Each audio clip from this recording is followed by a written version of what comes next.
Have you ever thought of how it would be to live a life where you're free, fearless, and unstoppable?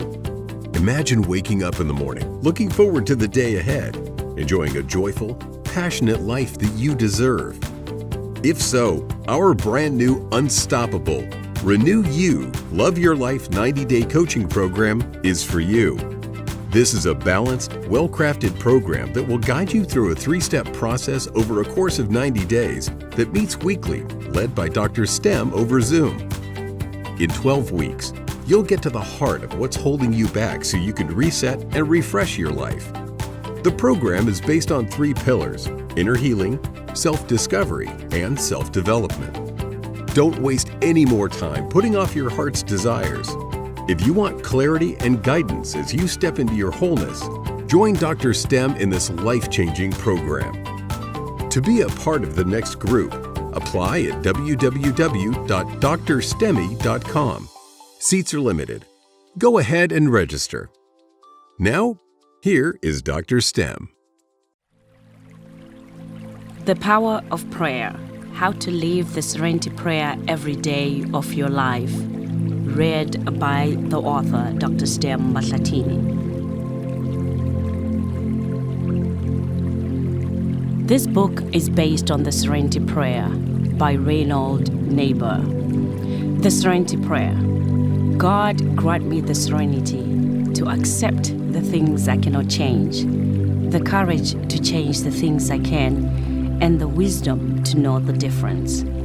Living one day at a time, enjoying one moment at a time, accepting hardships as the pathway to peace, taking as he did the sinful world as it is, not as I would have it, trusting that he will make all things right if I surrender to his will, so that I may be reasonably happy in this life and supremely happy with him forever and ever in the next. Amen.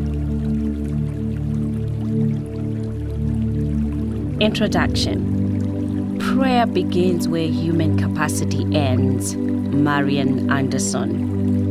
Let's conduct a little experiment. I would like for you to close your eyes, relax your shoulders, focus on your breath for a moment, and think back to your days of kindergarten. Can you see an image of yourself as a young child? Good. Now ask that child this question. What do you want to be when you grow up?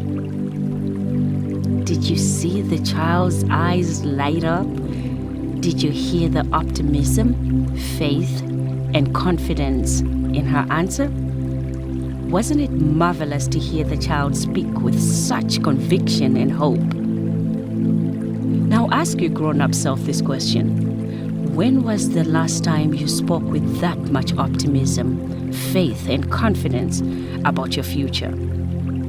When you were young, you were so excited about this mysterious thing called tomorrow. It was the center of your attention. You can probably remember many times saying to yourself, when I grow up, I will. And remember when someone would ask you how old you were? Instead of saying I'm 5, you would respond with I'm 5.5. It's funny that once we become adults, none of us say I'm 29.5. That is because as a kid, you were enthusiastic about the future and you were looking forward to the day when you would enter the world of the grown folks. You were also hopeful that as a grown-up, you'd be able to do everything you wanted to do. But back then, you didn't want much. You simply wanted to grow up. You didn't realize what that would really mean. Then there came a time of real-world struggles, usually beginning in your teen years. I recall this as a time when my friends and I started fibbing when someone asked us our age. If you were 11, you said you were 13. You couldn't hold back the excitement of growing older.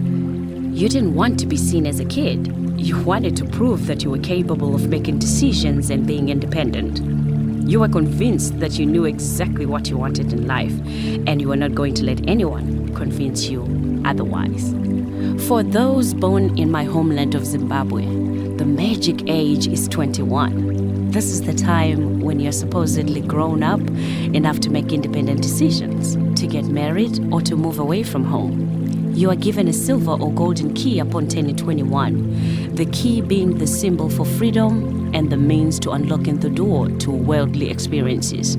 In the United States, 16 is the golden age teenagers look forward to. As one of my favorite comedians, the late George Carlin once said, "You become 21, yes, but you turn 30, ouch!" What happened there? This makes aging sound like something that happens to bad cheese. There's no fun anymore. You're just a sour dumpling now. What's wrong? What changed? You turn 21, you turn 30, and then you push on to 40.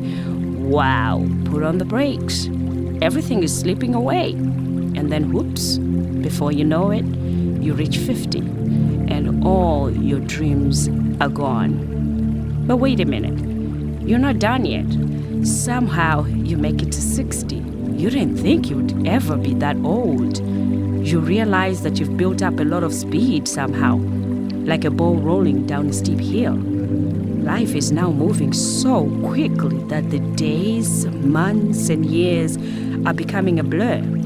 Suddenly you hit 70, and you wake up one Monday morning wondering where all the time has gone. And in the twinkle of an eye, you turn 80.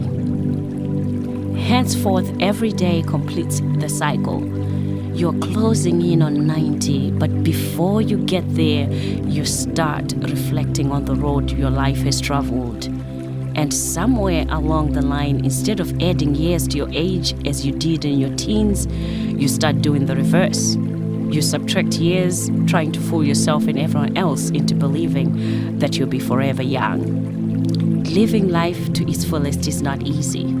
In order to achieve the ideal life we all long for, we have to accept many conditions, outcomes, and events that we will never have chosen and decide to embrace them as our own. That's what life and death are all about. Learning to pray with this more mature understanding helps us experience God not so much as a parental figure with the means to give us whatever we want, but as a powerful and omnipresent source of connectedness and strength that helps us understand and overcome whatever life throws our way. The power of prayer and the power of unyielding belief in prayers is an essential part of understanding and overcoming life's difficulties and in a way remaining forever young. The ability to heal physical and spiritual hurts, to gain valuable insight, to place one's burdens in God's hands and trust them to His keeping, to be comforted and to give joyful thanks.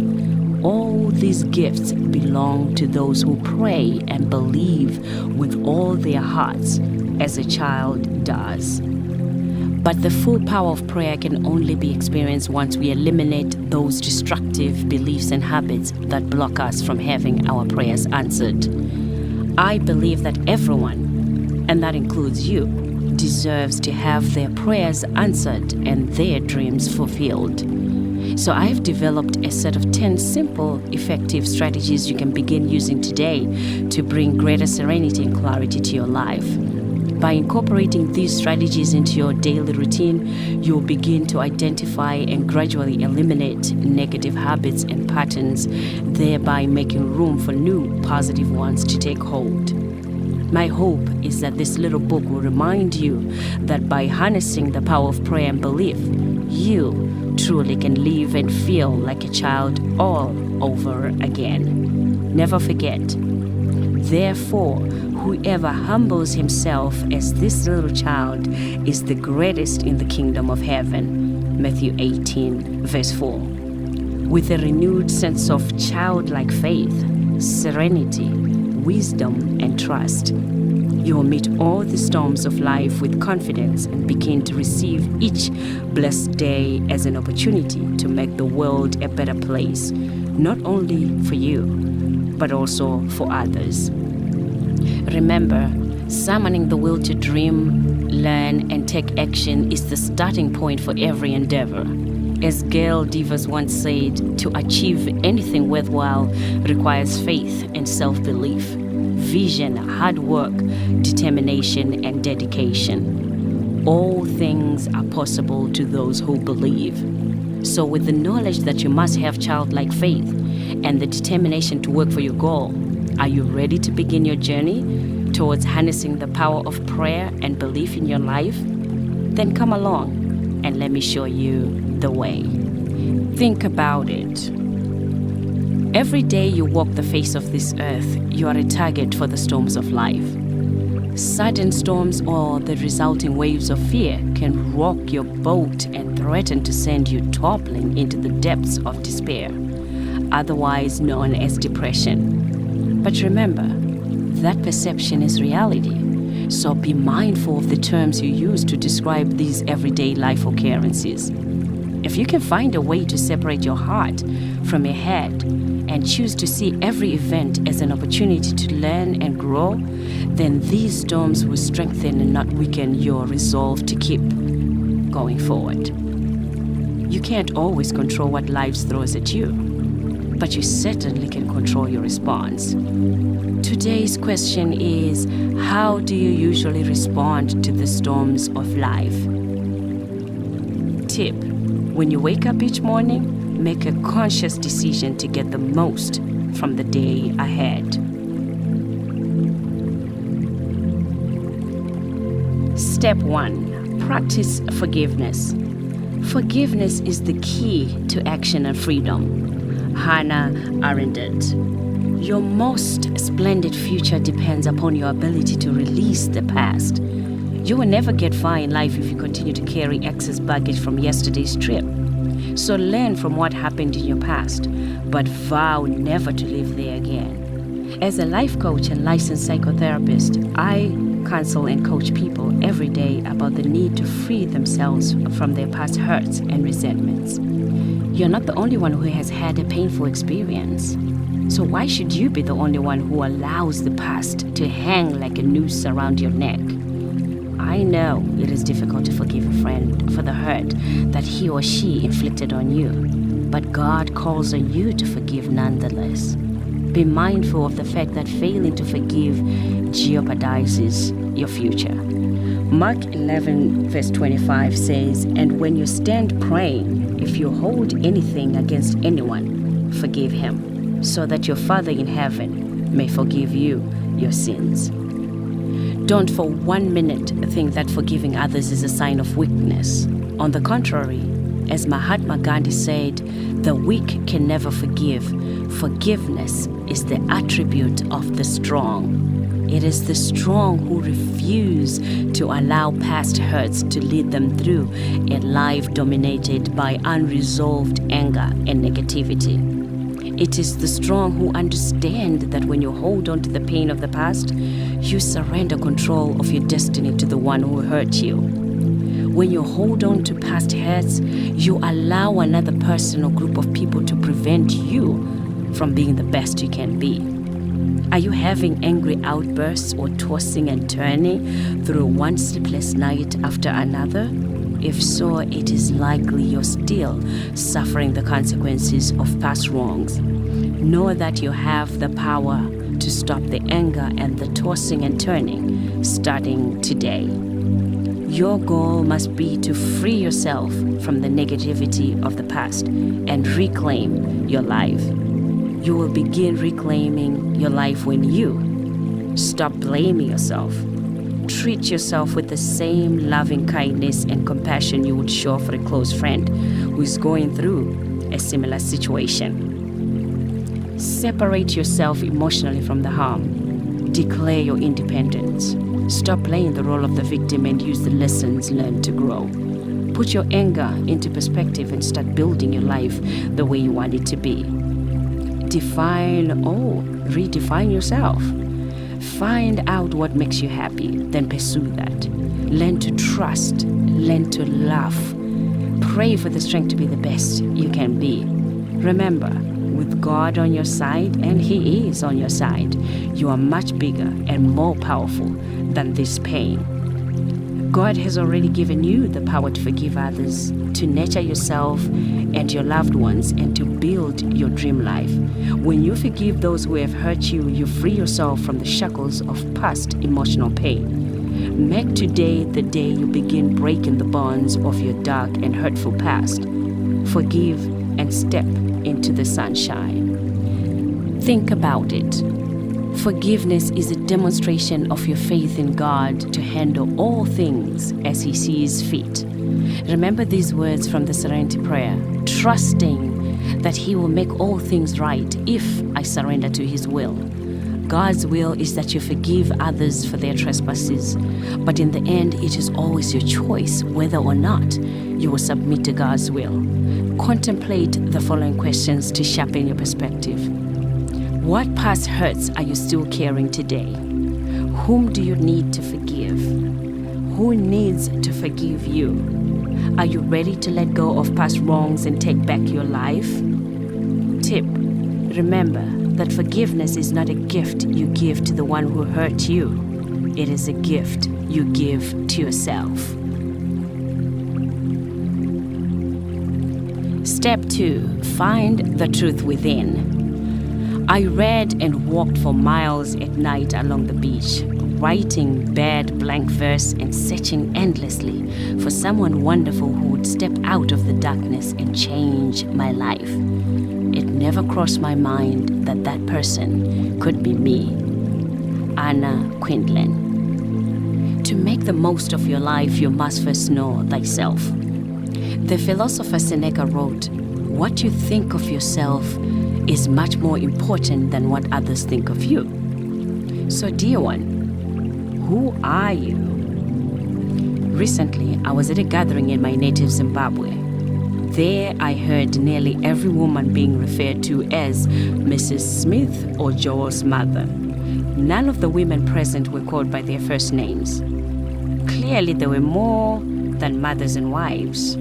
I wondered how many of these ladies actually remembered who they were, if there were moments when they questioned their own identity. Although there's certainly nothing wrong with being someone's wife or mother, I believe that we are more than the roles we perform on a daily basis. We must identify and honor who we are. That means we must look within to identify our values and principles, our dreams and goals, our inherent strengths and weaknesses, our preferences and our dislikes, and then live our lives accordingly. When you know exactly who you are and develop a solid understanding of the things that drive you, it becomes easier for you to understand the purpose of the everyday situations you experience in life. So too, it becomes easier for you to appreciate why you want something, why you want to get married, to get a divorce, have children, open a business, get more money, buy a bigger house. Clarity of mind leads to the discovery of more opportunities to move forward. When you look within and get in touch with yourself, you will find that you are no longer driven by external forces. Also, it becomes easier for you to identify the roadblocks that tend to slow down your quest for success. To get the most out of life, focus on what is true about yourself and your Creator.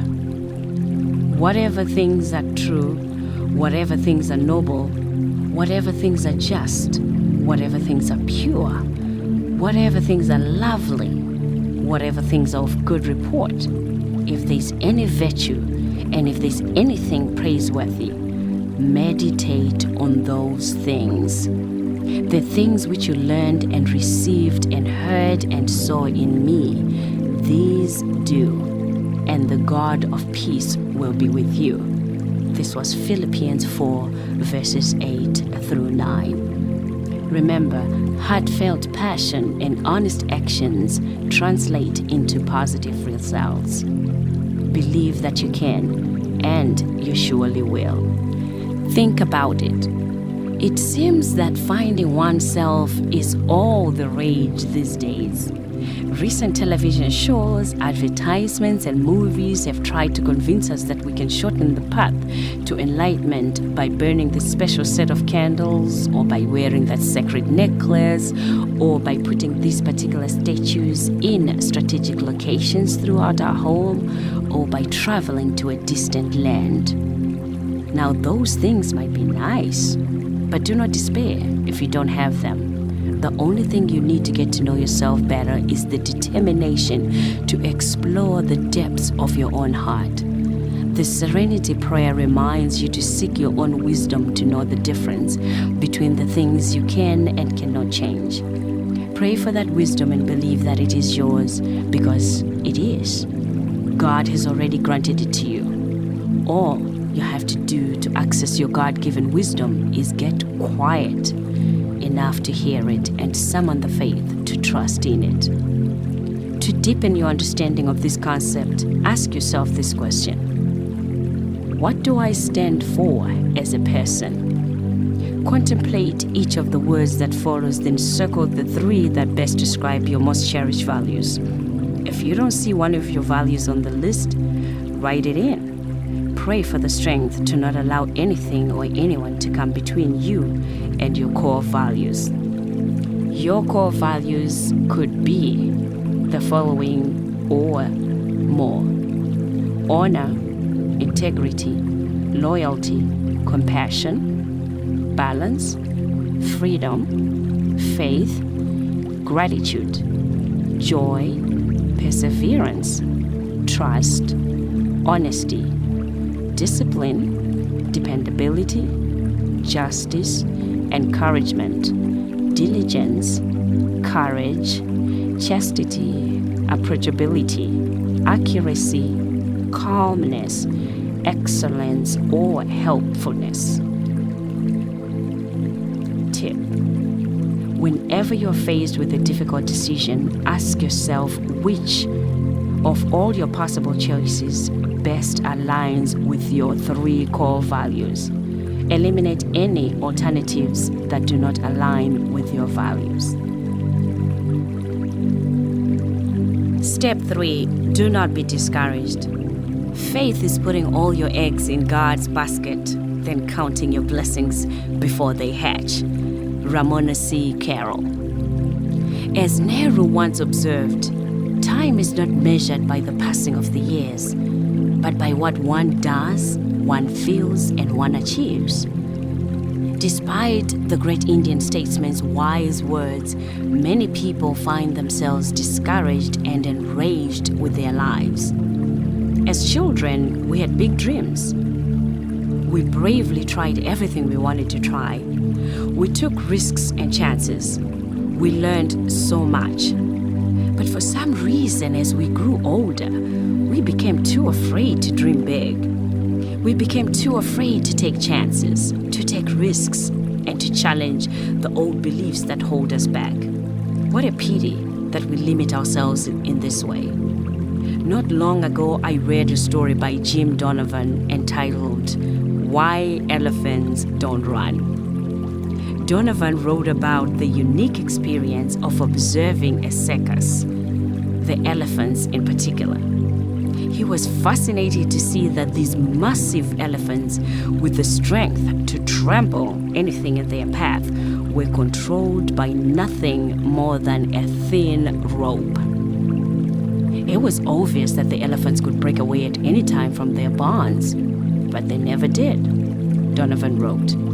He was curious about that, so he asked one of the trainers why the elephants did not get away or break out of their chains. The trainer responded by saying, when they were small, they were tied with the exact same chains. They became conditioned. They believed that they could not break away or break free. They believed the rope was so tight that they could not break free. Like the circus elephants in this fascinating story, many of us go through life hanging on to a set of self-limiting beliefs without ever once challenging them. We become trapped by the mere perception that we cannot escape our situation. Like the elephants, we bind ourselves unnecessarily to circumstances, people, and beliefs that do not serve our higher purpose. Because of the past negative experiences, we are afraid to try anything new. And we are so fearful of what others might say. You can't do that, you're not qualified, it'll be too hard for you. Friend, has another person who failed at their own endeavors ever tried to discourage you from trying something you desire to do? If and when that happens again, run as far as you possibly can from such people. They are the dream stealers. Don't let their sour words deter you from pursuing your dreams.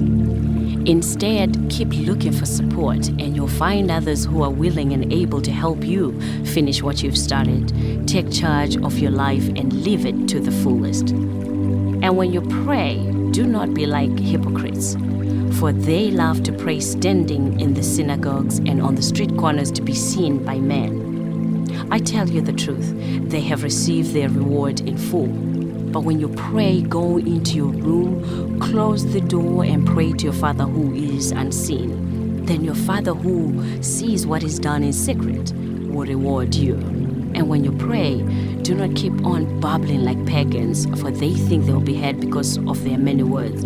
Do not be like them, for your Father knows what you need before you ask Him. That was Matthew 6, verses 5 through 8. Think about it.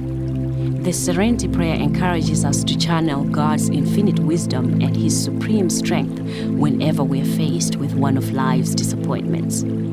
Becoming discouraged and allowing yourself to be dragged down by the chains or the perceived chains that bind you is not what God has in mind for you. Honor that truth by never allowing disappointment to keep you down for long. Remember this line from the Serenity Prayer: so that I may be reasonably happy in this life, and let it be your reminder that as a child of God, happiness is your birthright. You may, however, have to work a little bit for that birthright, so prepare accordingly. Consider these questions. What disappointments or chains have you overcome thus far in your life? What disappointments or chains have you not yet overcome? Why have you not let yourself break free of those particular chains? What is one step you can take today to begin breaking free? Tip: frequently remind yourself that you're a precious child of God and He put you on this earth to be happy and free. Step 4. Be optimistic. If you realized how powerful your thoughts are, you would never think a negative thought. Peace, pilgrim. It's amazing how many people remember every detail of the disappointing times in their lives. Times when they lost a job or suffered a heartbreak, or a time when negative experiences clouded their view of a hopeful tomorrow. Undoubtedly, to some degree, you are attached to your past. And because you oftentimes hold steadfast to the familiar status quo, you miss the golden opportunities for growth and change that are right in front of you. As always, the first step towards something new can be the most difficult, but to move forward, we must be prepared to make the leap. To not take the first step means that you'll be stuck in the past forever. When you let go of the past, you open yourself to benefit from the vast and limitless possibilities that are all around you. So what are you waiting for? Gather all the optimism you can muster, shake off that heaviness of past hurts, and plunge forward into the possibilities that are before you in the now. Remember, however, that moving forward only means that you're giving yourself a fresh start, opening yourself up to a whole new world of possibilities. It doesn't mean that you won't encounter losses and disappointments along the way, but you must not let worry about potential obstacles blind you to all the other glorious possibilities that are sure to crop up. Despite the inevitable setbacks you will encounter, vow to keep your head up and learn from each new experience. Remember that whenever there's learning, there will be growth. The Greek philosopher Epictetus once wrote, it's not what happens to you, but how you react to it that matters. Don't misunderstand me. I acknowledge that it is normal to reflect for a time on the doors that have been closed to you. I'm only saying that you have the choice to move your attention away from that closed door at any moment. You have the power within you to redirect and refocus your attention and to look upon your future with a renewed sense of optimism. Yes, it might be difficult to redirect your focus and regain your optimism, but you can if you want to badly enough. Yes, you can. Muster the courage to face your fears, to turn away from the darkness towards the sun, and to pass with hope and confidence through all the doors that do remain open to you. Remember, when you encounter a closed door, you have a choice of how you get through it, under it, or over it.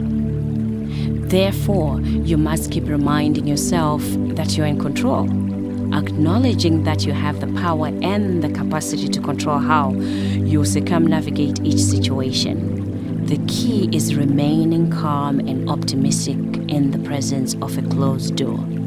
You can turn every disappointment into triumph.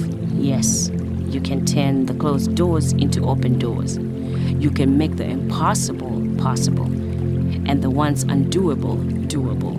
At the end of the road, you'll be amazed with the accomplishments, and those who knew the old pessimistic you will be stunned with your success. So proceed and pray with an optimistic heart. Remember God's promise to those who pray. I will do whatever you ask in my name, so that the Son may bring glory to the Father. You may ask me for anything in my name, and I'll do it. This was John 14, verses 13 through 14. Think about it. I believe that whatever you focus your attention on expands. So if you focus on closed doors, you're going to see more and more closed doors. However, if you retrain your mind and concentrate instead on the positive aspects of your life, you will get more positivity. Living life as an optimist begins the moment you decide that's what you're going to do. So make up your mind to move forward with an optimistic spirit. Then put your fears into perspective by answering the following questions. What closed doors are you still focusing on? What is preventing you from walking away from this pain? What new doors have you seen and not yet opened? What new doors do you wish could open? What action can you take to begin opening those new doors today? Tip: keep reminding yourself that you are in control of how you address all the closed doors and open doors you encounter in your life. Step 5. Live with spirit. She who kneels before God can stand before anyone. Author unknown. Our lives are shaped not only by the problems or struggles we face, but also by the lessons we learn from them. We learn more from trying times when we adopt a spiritual approach to life. For example, how do you feel when during a difficult time in your life, someone tells you not to be a crybaby, that life is good? If you wish you could slap whoever has the guts to say that to you, I would certainly understand your feelings. But whenever that kind of anger boils up inside you, stop and remember that perspective is everything. Yes, it may be true that your mortgage is true and you have no money, but that does not mean that the sky is falling. Remember, whatever you're going through will pass. Evangelist Robert Schuller once said, "Tough times never last, but tough people do." He was right. Hang in there. A new day is right around the corner, but you must have sufficient faith to see you through. Never allow the storms of life to define your life. Rely instead on your higher power to define your life. To live with spirit means to find your core self, to identify your hidden God-given strengths and talents that know no boundaries. Many before you have overcome the most difficult of challenges through prayer. Faith, hope, and trust The hallmarks of a positive spirit will sustain you. What follows are a few techniques that, if used regularly, will make a huge difference in your life. Connect with others. I cannot begin to emphasize the power of many. I'm amazed at the growth I have noticed in my mother, who in her own way has overcome life's hurdles and storms. Through her connection with women of God, women who have prayed and supported each other in times of adversity, my mother has risen to unbelievable levels of inspiration and motivation. I am strengthened and encouraged by her ability to stay afloat and to keep encouraging and supporting her family and friends. Her belief in God and the power of prayer keep sustaining and strengthening her. If it works for my mother, it will work for you. So seek to connect with others. Family, friends, professional groups, church, or social groups, all will serve the same purpose, and that is to help you form meaningful connections. Gratitude. Having an attitude of gratitude will make a huge difference in your life. Sadly, we forget to give thanks for the things that we are blessed with in life. Being grateful is a positive way to shift your thinking and turn the negatives into positives. You can start saying thank you for the little things you receive and for all that you have. Giving back is another way to show your gratitude. For example, you can start by volunteering in your community, inspiring and helping others in times of need. Start right where you are. Positive affirmations. Positive affirmations have made a humongous difference in the lives of many, and they can do the same for you. I highly recommend them. Here are a few of my favorites. I am good, I'm beautiful, and I'm successful. I'm grateful for my life. I'm grateful for myself. I accept only what is good and positive. I am financially independent. Make up a selection of 3 or 4 affirmations that fit your circumstances and keep them visible to you at all times. Say them from the rising of the sun to the setting of the sun. What better way to immediately pick yourself up when you're down? Visualization. What kind of life do you see yourself living? Visualize your life and everything you want in it. Create a perfect state of completion in your mind. See the sights, hear the sounds, taste the flavors, and smell the fragrance of your best life. Bring all these sensations into your dream. The more vivid your visualizations, the sooner you'll begin to experience them in your real life. So close your eyes and envision your ideal life. You can also incorporate deep breathing into your visualization exercises. Deep breathing is like a deep inner cleansing, so breathe deeply and rhythmically while visualizing your ideal life. Meditation. Meditation is a form of relaxation that quiets your mind, body, and spirit, so you can experience a complete sense of unity and peace. In your moments of meditation, pay attention to what is before you. Try not to get emotionally involved with what you see. Do not judge the scenarios and actions that float through your mind. They are simply different options that make life more interesting. Your newly learned unemotional focus clears your mind of despairing thoughts. So, learn to meditate and make regular meditation a part of your spiritual life. Like the Serenity Prayer states, God grant me the serenity to accept the things I cannot change, the courage to change the things I can, and the wisdom to know the difference. These suggestions have the power to move things around in your life and change your desperate and challenging times into positive learning opportunities. Once you're able to apply these practical techniques, you will begin to feel and experience a lifetime filled with grace, serenity, and humility. My mother has always said, as long as the situation cannot talk back to me, I will find a way to overcome it no matter what. She always says and believes that when you are faced with a mountain, you can always find a way around it. Wise advice from a wise woman. You are uniquely created and divinely guided. Dear one, your life is the fruit of your own doing. So open yourself up to a life of spirit and let the positive energy, the immense power of prayer and belief flow freely to you and all those you love. Yet the Lord pleads with you still. Ask where the good road is. The godly paths you used to walk in the days of long ago, travel there and you'll find rest for your souls. This was Jeremiah 6, verse 16. Think about it.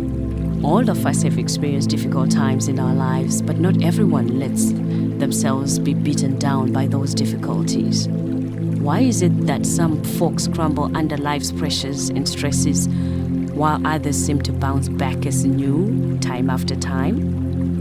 How is it that some people find the negative in everything, while others look for the sunny side in even the most trying situations? In a word, spirit. To bring greater awareness of spirit into your life, ask yourself, what is one way I can form greater connections with people of spirit today? What is one thing for which I'm profoundly grateful in my life? What is one positive affirmation I can begin using today? What is one thing I really have that I also envision having in my ideal life? Tip: take a class or pick up a CD or DVD on meditation for beginners and start living with spirit today. Step 6. Reduce stress and worry. You can't wring your hands and roll up your sleeves at the same time. Patricia Schroeder. You and I go through stress every day of our lives to varying degrees. In small doses, stress is good for us. It can give us a burst of energy, especially if its cause is some exciting event like an upcoming wedding, a vacation trip, or a child's birthday party. In these situations, stress provides a shot of adrenaline that moves us forward and allows us to accomplish more in a shorter period of time. Too much stress, however, on the other side, is not good for us. Over time, it can take a heavy toll on our well-being. Stress can be toxic to the body and the mind if it is relentless or not dealt with properly. Here are some of the damaging effects that poorly managed stress can have. Health conditions such as migraines, cancer, insomnia, irritability, poor decision-making ability, heart disease and high blood pressure, fluctuations in weight, eating disorders, fatigue, overspending that oftentimes leads to buyer's remorse and a hungry bank account. The good news is that you're not alone in your battle against stress. One survey found that about 33% of people living in the United States are living with extreme stress. If you're one of them, it is important that you get connected to your body and mind.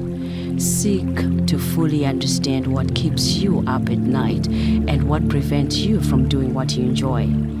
Examine how unnecessary worry is affecting your health, your relationships with your friends and family, actually your entire life.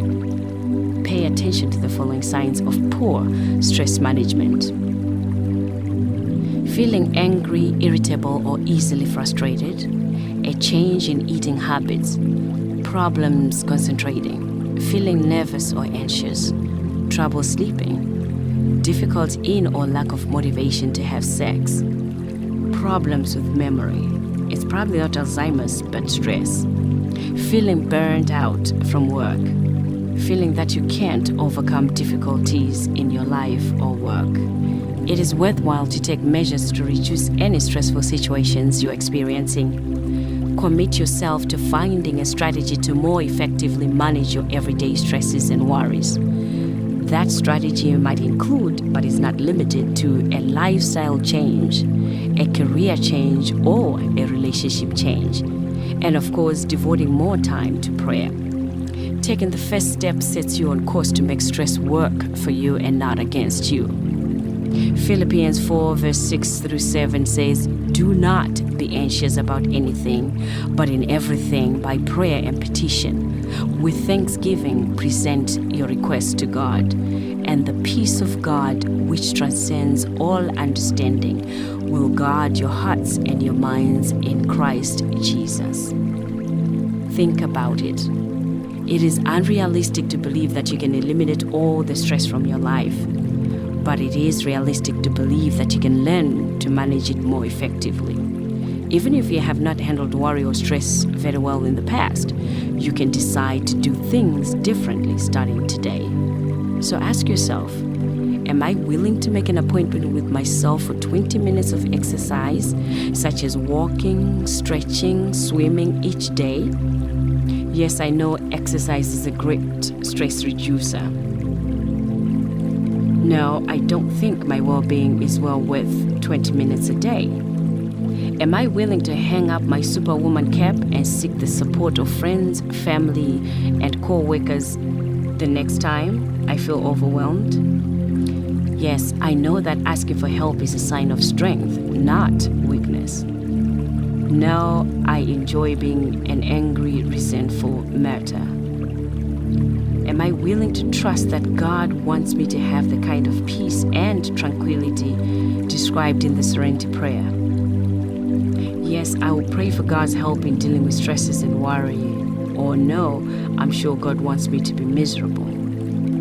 Tip: recall a stressful situation from your past and acknowledge the fact that you came out of it strong and wiser. Step 7. Prepare with diligence. In this world, you've just got to hope for the best and prepare for the worst and take whatever God sends. Lucy Montgomery. In his book, The Seasons of Life, author Jim Rohn describes the seasons of life as a condensation of ideas and observations gained over the years that one uses to help place life events, purpose, opportunities, and challenges into perspective. He uses the 4 seasons as an analog for the different phases of life. Winter, learning to survive. Ron states that winter is the time when you learn how to survive. He claims that you're either prepared for winter or you're not. The way he describes that season reminds me of the winters I have experienced in the north. Ron believes that during the challenges of life, the key is to do the personal inner work it takes to stay strong and positive and to persevere. According to him, winter is the necessary prelude to what will come in spring. Spring, window of opportunity. Ron asserts that springtime is the time to breathe in the fresh air of new opportunity. He writes, "This is your window to take action and plant your seeds. It's the season of the fertile soil. In that season, it is wise to exercise the discipline to plant even if there are obstacles in front of you. Rid your soil of the weeds and rocks, the opinions of those around you. The springtime of your lives is a rare season to seize the moment and follow your heart. It is the season to sow big dreams ahead of the summertime harvest." Summer, nourish and protect. Ron believes that the summer of life is the time to protect your new growth. It's a time, he states, for constant daily effort to look out for the busy bugs and poisonous weeds. It's a time to fertilize your new habits and your new ideas. Pull out the weeds of your bad habits, your limitations, your weaknesses. Be patient because the results may not always be readily apparent. Fall harvest. If you prepared in the winter, planted in abundance in the spring, and fought against the bugs, weeds, and foul weather of the summer, fall will reward your efforts. If you fail to plant in the spring, there will be nothing to harvest in the fall. In other words, massive preparation in winter and great action in the spring and summer are the requirements for immense success in the fall. Just like trials and tribulations, the 4 seasons show up every year without fail. How you prepare for and respond to life's challenges throughout the changing seasons influences what you will reap. In the end, the bounty of your harvest is entirely up to you. Ephesians 6 verse 18 says, "And pray in the Spirit on all occasions, with all kinds of prayers and requests. With this in mind, be alert and always keep on praying for all the saints." Think about it. Boy Scouts aren't the only ones who need to be prepared. While it's true that the Serenity Prayer encourages us to live one day at a time, we must still make preparation an essential part of our daily lives if we expect to deal effectively with whatever comes. That's why we all should spend time preparing for future challenges by reinforcing our stress management, problem solving, and positive skills, and by strengthening our support network. That way, when trouble comes, and believe me, it will come, you're ready to meet it and beat it. To prepare for tomorrow's challenges, regularly review and make sure you're practicing all of the following safety drills. Daily prayer and meditation about maintaining calm in the midst of stormy weather. Positive affirmations about how composed and capable you are when faced with trouble. Regular exercise to keep your body as healthy and strong as it can be. Pleasant interactions with family, friends, co-workers, and community members to strengthen the bonds between you. Learning opportunities like taking classes, completing puzzles, or attending lectures to keep your mind sharp. Tip: read, watch, or listen to inspiring stories of others who have overcome hardships. Step 8. Live with joy. For happiness, one needs security, but joy can spring like a flower even from the cliffs of despair. Anne Morrow Lindbergh. Do you know that we humans are all creatures of free will? It is absolutely true. To be creatures of free will means that you and I are responsible for our state of mind and our state of being under all circumstances. As human beings, our most important job is to take full ownership and responsibility for our own lives. Therefore, you should choose to be happy. You should choose to smile. You should choose to face adversity with zest and faith. Some people have a difficult time accepting the reality of this concept, but it is 100% real. You do have the power to choose joy. No matter how difficult the circumstances of your life are or have been, know that you always have a choice for how you respond. As proof, consider the fact that some of the world's most beautiful art, literature, and music came out of the horror of German concentration camps. My dear, if the people who suffered the Nazi atrocities were able to summon joy in the midst of that unspeakable cruelty, then certainly you can muster a little bit of joy in the midst of whatever it is you're facing. So too can you choose whether or not you will take offense to other people's words or actions. Walking around with a chip on your shoulder and taking every slight as a personal offense will cause you nothing but grief. If someone has more than 10 items in the checkout lane at the grocery store, or if someone is rude on the bus, or if someone is gossiping about you at work, you really can choose to shrug it off and get on with your happy life. As Dr. Wayne Dyer says, people who go around looking for reasons to be offended are rarely disappointed. If you want a happy life, just decide not to take everything personally. Pick your battles wisely. Save your strength for the stuff that really matters. Be joyful always. Pray continuously. Give thanks in all circumstances, for this is God's will for you in Christ Jesus. That's 1 Thessalonians 5, verse 16 through 18. Think about it. It is a trap to believe others for the condition of your life. I firmly believe that the only person who is ever standing between you and your happiness is you. Remember, you alone hold the power to do, be, and have anything you want in life. This God-given choice is always yours. The Serenity Prayer encourages us to enjoy one moment at a time and accept hardships as the pathway to peace. To begin taking responsibility for the amount of enjoyment and peace in your life, answer these questions with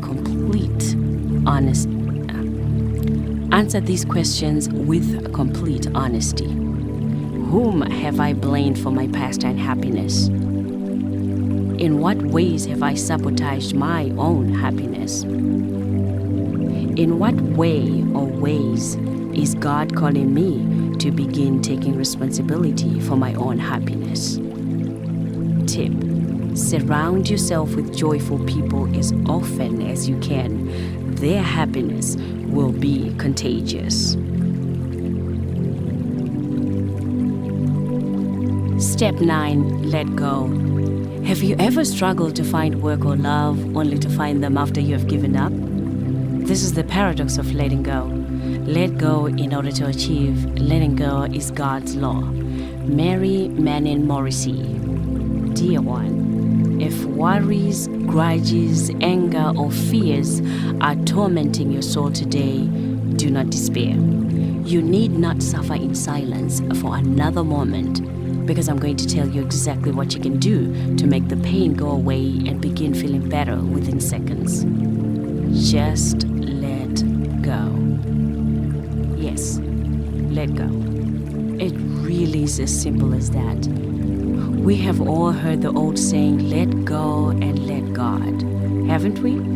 It is true. You see, when your trust in God is complete, you can allow yourself to release every worry and care and sleep soundly in the glorious knowledge that God is at the helm and all is well.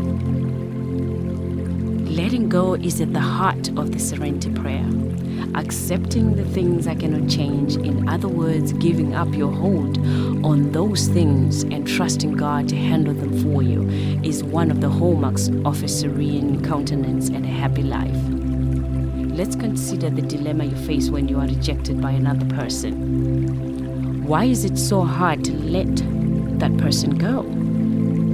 I believe it's hard because you have grown comfortable with your image of yourself in relation to that person. And you fool yourself into believing that if you let go of that person, you will lose a piece of your identity. Once you learn that you are still you without that person, that you will indeed remain whole, you can begin to let go. The same is true of letting go of a grudge. We become attached to our role as an angry, bitter person, even though it's uncomfortable. But as Anne Landers once wrote, hanging on to resentment is letting someone you despise live rent-free in your head. So clear that bum out and make room for love to reside. The quickest way to begin letting go is to ask for God's help through prayer.